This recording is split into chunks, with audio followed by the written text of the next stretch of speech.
of One Old Time Music Lover here again today, and here's a 78 from 1925 on the OK label. Now, there are some 78s, or there's some labels that I every time I see them, I'm like, that's gonna be good. It doesn't even matter who the artist is or the song is, it's gonna be good. Can't say the same for a lot of other labels, but there are just some. So these are mostly from the 20s, I'd say.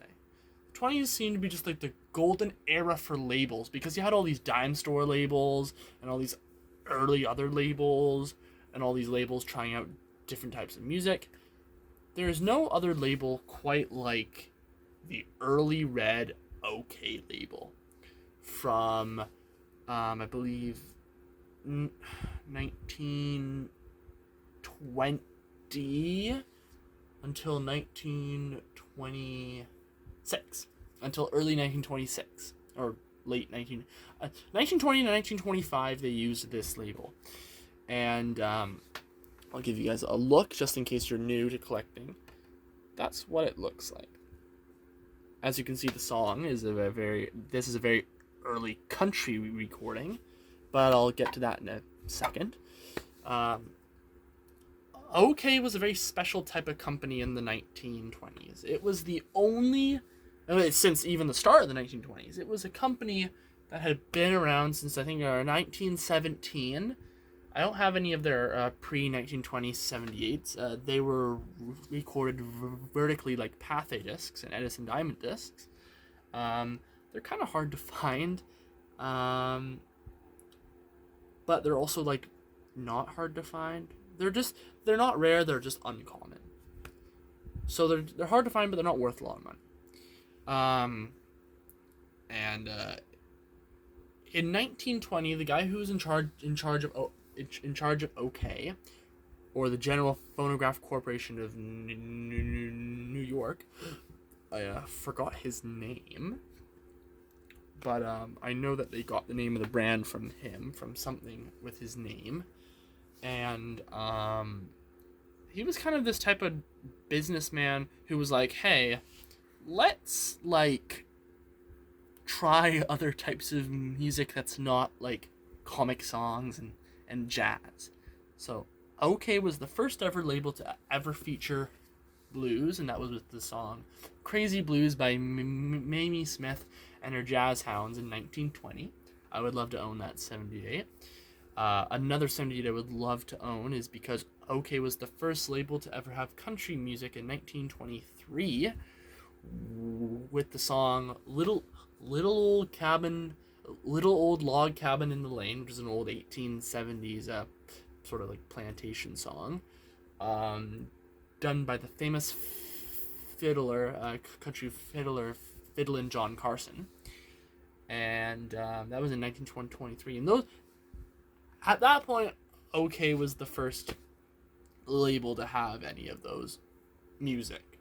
They were the first to ever have those labels, and a lot of them were field recorded. I believe the one of Fiddlin' John Carson, Little Old Log Cabin in the Lane, and with its B-side being something rooster, something hen, I believe. I can't have it on the top of my head right now, but it's like the rooster's gonna crow and the something else, and those are pretty great fiddling tunes. But I believe they're not the first country recordings, I believe, though.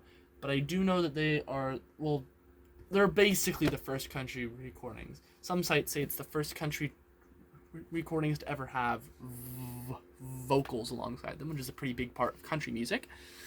I don't believe I know any other country music that's older than the Fiddlin' John Carson one, but it's just a very, like, it's just, OK was a very special company in the 1920s because they experimented with different types of music. They had I think one other first. I'm trying to remember what that was, but it was something with ethnic. It was a lot of their stuff was ethnic, like the types of music, like different styles. That wasn't jazz, but they were the first. I believe Louis Armstrong recorded for them first in 1925 with his band, and some other cool stuff like that. But OK and Victor Scrolls and Columbia Viva Tonals are the ones you'll find in the wild that get you excited. I'm excluding stuff like Paramount, Supertone, and all those other labels. Even though I have a couple Supertones and some Paramounts, but a lot of the Paramounts I've bought online, you just don't really find those. I've only found Paramounts once. I found 3 of them in a store. It was a really great thing. I bought them for like $20 each, and I was like, "Oh, take my money." I don't care. I just want these in my collection. They were all pre-war blues from 1922, which is pretty cool. But I could do a whole separate video on this. So sorry for your time, but let's now get into this recording. This is on the OK label. This is a harmonica and guitar duet. I don't know who the second guitar player is, but I do know that the first harmonica and guitar player, there's only one harmonica player, but it's a Mr. Henry Whitter, who was the second country musician to ever be recorded. He started in 1924, I believe, or he recorded a lot of his songs in 24, but they weren't released until early 1925. This one's from 1925, of course, but it was recorded in 24. This is called The Kaiser and Uncle Sam by Henry Whitter. War-themed song, but unfortunately it doesn't have any lyrics. It's just a melody. But I do know this one other version that does have lyrics, which I would love to own. I forgot what label it was on. I think it was like something like Supertone or Paramount. It was like a very late Paramount or Supertone. It was on like a dime store label, of course. OK, of course, is not a dime store label. They were very popular. And I hope you all enjoy this one.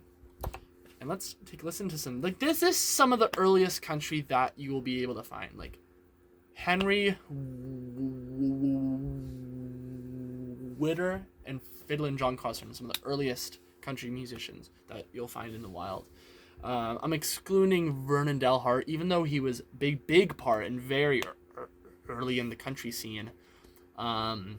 He basically started the whole country scene in its popularity, but he was very mainstream in the 20s. If you were a fan of country, you listened to Vernon Delhart. He was a great singer, and he was accompanied by a great guitar player and a great fiddler and a bunch of other musicians. It was amazing. But this is like downhearted country. Like, this is like the backwoods kind of style of country. This is like farm country. This is like field recording country. So I hope you all enjoy this one, and let's take a listen to the Kaiser and Uncle Sam, played by Henry Whitter from 1925 on the OK label.